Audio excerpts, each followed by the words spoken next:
కూటమి ప్రభుత్వం అధికారంలోకి వచ్చిన వెంటనే మాజీ ముఖ్యమంత్రి వైఎస్ జగన్ తో పాటు వైసీపీ కీలక నేతలపై భారీ స్థాయిలో రాజకీయ కక్ష సాధింపు జరుగుతుందని అప్పట్లో పెద్ద ఎత్తున ప్రచారం జరిగింది. ముఖ్యంగా గుడివాడ మాజీ ఎమ్మెల్యే కొడాలి నానిపై కఠిన చర్యలు తప్పవని వైసీపీ వర్గాలే భయపడ్డాయి. అలాగే వైఎస్ వివేక కేసు దర్యాప్తు వేగం పెరిగి నిందితులంతా జైలుకు వెళ్తారని రాజకీయ వర్గాలు అంచనా వేశాయి. కానీ 2 ఏళ్లు గడిచినా ఆ అంచనాలకు భిన్నంగా పరిస్థితులు మారాయి. తిరుమల కల్తీన ఈ కేసు, కల్తీ మద్యం వ్యవహారం, మద్యం కుంభకోణం, వివేకానందరెడ్డి హత్య కేసు, సోషల్ మీడియా దుష్ప్రచారం కేసులు ఇవన్నీ పెద్ద హడావిడితో మొదలై తర్వాత నత్తనడకన సాగుతున్నాయనే అభిప్రాయం ప్రజల్లో పెరిగింది. అరెస్టులు జరిగినా వైసీపీ నేతలు కోర్టుల నుంచి సులభంగా బెయిల్పై బయటికి వస్తుండటంతో ఇది నిజంగా కఠిన చర్యలా లేక కేవలం రాజకీయ డ్రామానా అన్న ప్రశ్నలు వినిపిస్తున్నాయి. ఈ వ్యవహారంపై టీడీపీ శ్రేణుల్లో కూడా తీవ్ర అసంతృప్తి వ్యక్తమైంది. వైసీపీ హయాంలో జరిగిన అవినీతి అక్రమాలపై చర్యలు ఎక్కడా అని కార్యకర్తలు ప్రశ్నించారు. అయితే కూటమి ప్రభుత్వం మాత్రం ప్రతీకార రాజకీయాలకి దూరంగా ఉంటూ అభివృద్ధి, పెట్టుబడులు, పరిశ్రమలపైనే దృష్టి పెట్టింది.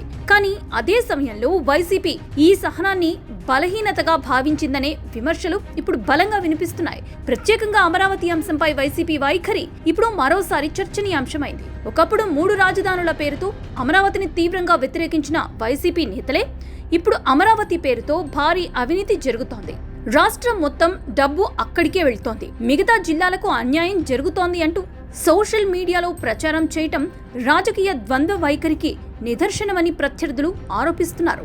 మరోవైపు జగన్ ప్రతి పరామర్శ యాత్రను రాజకీయ బల ప్రదర్శనగా మార్చుకుంటున్నారని విమర్శలు వస్తున్నాయి. పోలీసులను బహిరంగంగా హెచ్చరించటం, నేను మళ్లీ అధికారంలోకి వస్తే చూస్తా అన్న తరహా వ్యాఖ్యలు చేయటం ద్వారా వైసీపీ శ్రేణులను రెచ్చగొట్టే సంకేతాలు ఇస్తున్నారని టీడీపీ నేతలు మండిపడుతున్నారు.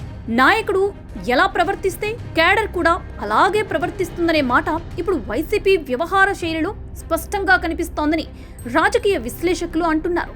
ఇంతకాలం వైసీపీ విమర్శలను పెద్దగా పట్టించుకోకుండా అభివృద్ధి పనులపైనే దృష్టి పెట్టిన కూటమి ప్రభుత్వం జగన్ తాజా ప్రెస్ మీట్ లో చేసిన వివాదాస్పద వ్యాఖ్యల తర్వాత మాత్రం ఒక్కసారిగా ఆగ్రహంతో స్పందించింది. మంత్రులు, ఎమ్మెల్యేలు, పార్టీ నేతలు వరుసగా కౌంటర్లు ఇస్తూ వైసీపీ ఆరోపణలను తిప్పికొడుతున్నారు. ఈ స్థాయి ప్రతిస్పందన వస్తుందని ఊహించని వైసీపీ దాని అనుకూల మీడియా కొంత గందరగోళానికి గురైనట్లే కనిపిస్తోంది.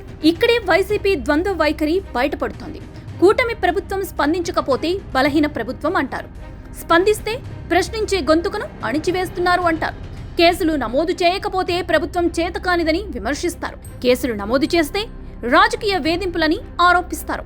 ఇదే రాజకీయ అవకాశవాదం కాదా అని ప్రజలు ప్రశ్నిస్తున్నారు. ప్రజా సమస్యలపై పోరాటం చేయటం, ప్రభుత్వ వైఫల్యాలను నిర్మాణాత్మకంగా ఎత్తి చూపటం ఒక బాధ్యతాయుత ప్రతిపక్ష లక్షణం. కానీ నిరంతరం ప్రేరేపించే వ్యాఖ్యలు, దుష్ప్రచారం, రాజకీయ ఉద్రిక్తతలతో రాష్ట్రాన్ని అస్థిరత వైపు నెట్టడం మాత్రం ప్రజాస్వామ్యానికి మంచిది కాదు.